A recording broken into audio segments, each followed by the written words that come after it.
కర్ణాటకలో Mysore Sandal soap చుట్టూ hot politics సాగుతున్నాయి. మైసూర్ శాండిల్ సోప్ నకు బ్రాండ్ అంబాసిడర్ గా నటి తమన్నా భాటియాను నియమించడంతో వివాదం చెలరేగింది.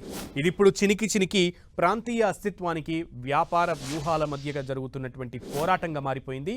కర్ణాటకకు చెందిన ఐకానిక్ బ్రాండ్ కు స్థానిక కన్నడ నటీమణులను కాకుండా ఉత్తరాది నటుల్ని ఎందుకు ఎంచుకున్నారనే చోట నార్త్ వర్సెస్ సౌత్ గా పొలిటికల్ రగడ రాజుకుంది. కన్నడ భామలుగా ఉన్న హీరోయిన్లు రష్మిక మందన్న, శ్రీలీల, రుక్మిణి వసంత్ లాంటి వారందరినీ కాదని ముంబైకి చెందిన తమన్నాను ఈ సోప్ బ్రాండ్ అంబాసిడర్గా ప్రభుత్వం ఎందుకు ప్రకటించిందని కన్నడ సంఘాలు, భాషాభిమానులు మండిపడుతున్నారు. కర్ణాటక ప్రభుత్వానికి చెందిన Karnataka Soaps and Detergents Limited తమ iconic brand Mysore Sandal Soap కోసం తమన్నాను బ్రాండ్ అంబాసిడర్గా నియమించింది. ఫిబ్రవరి 10 నుంచి ఆమె 2 ఏళ్ల పాటు ఈ బాధ్యతల్లో ఉంటారు. సబ్బు గొడవ కాస్త రాజకీయ రంగును పులుముకుంది. కర్ణాటకకు చెందిన బీజేపీ ఎంపీ కె సుధాకర్ వంటి నాయకులు ఇది కన్నడ ఆత్మకు జరిగిన అవమానంగా అభివర్ణిస్తున్నారు. అధికార కాంగ్రెస్ ప్రభుత్వం మాత్రం దీనిని కేవలం వ్యాపార వ్యూహంలో భాగంగా తీసుకున్న నిర్ణయమని సమర్థించుకుంది. ఈ 2 ఏళ్ల ఒప్పందం కోసం తమన్నాకు దాదాపు 6 కోట్లకు పైగా పారితోషికం చెల్లిస్తున్నట్లుగా వార్తలు రావడంతో ఈ వివాదానికి మరింత ఆజ్యం పోసినట్లయింది. ట్రెండింగ్లో ఉన్న తారల్ని కాదని ఉత్తరాది నటికి పైగా అంత ఎక్కువ మొత్తంలో రెమ్యూనరేషన్ ఇవ్వడంపై విమర్శలు వెల్లువెత్తుతున్నాయి.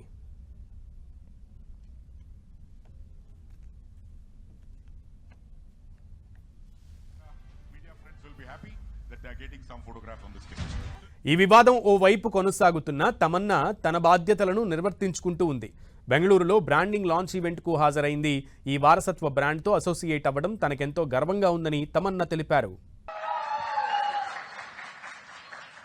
It's a matter of huge pride and honor to be a part of the KSDL family.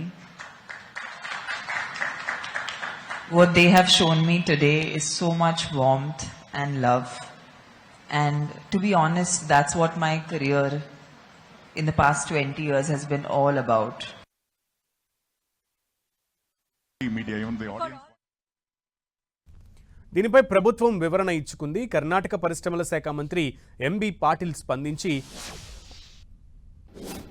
ఆనేజా Mysore Sandal soap అమ్మకాలు కేవలం కర్ణాటకకే పరిమితం కావని, ఉత్తర భారతం, అంతర్జాతీయ మార్కెట్లలో బ్రాండ్ ఇమేజ్ పెంచేందుకే తమన్నాను ఎంచుకున్నామని తెలిపారు. సోషల్ మీడియాలో 30 లక్షలకు పైగా ఫాలోవర్లు ఉన్న తమన్నాను బ్రాండ్ అంబాసిడర్గా ఎంపిక చేయడం ద్వారా ముఖ్యంగా ఉత్తర భారతదేశ మార్కెట్లలో తమ కంపెనీ ఉత్పత్తుల డిమాండ్ పెంచవచ్చని ఆయన ఆశాభావం వ్యక్తం చేశారు.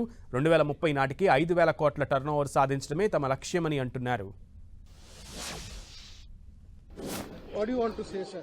See, during BJP, with Madhav Virupaksha as a chairman, there was a big scandal and it was behind bars. They had destroyed KSDL, Mysore Sandal. What moral right they have got to talk to us?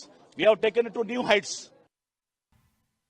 కర్ణాటకకు చెందిన 108 ఏళ్ల వారసత్వ సంపద అయిన Mysore Sandal soap గురించి ప్రత్యేకంగా చెప్పనక్కర్లేదు. Karnataka Soaps and Detergents limited KSDL దీని ఉత్పత్తి బాధ్యతల్ని చూస్తోంది.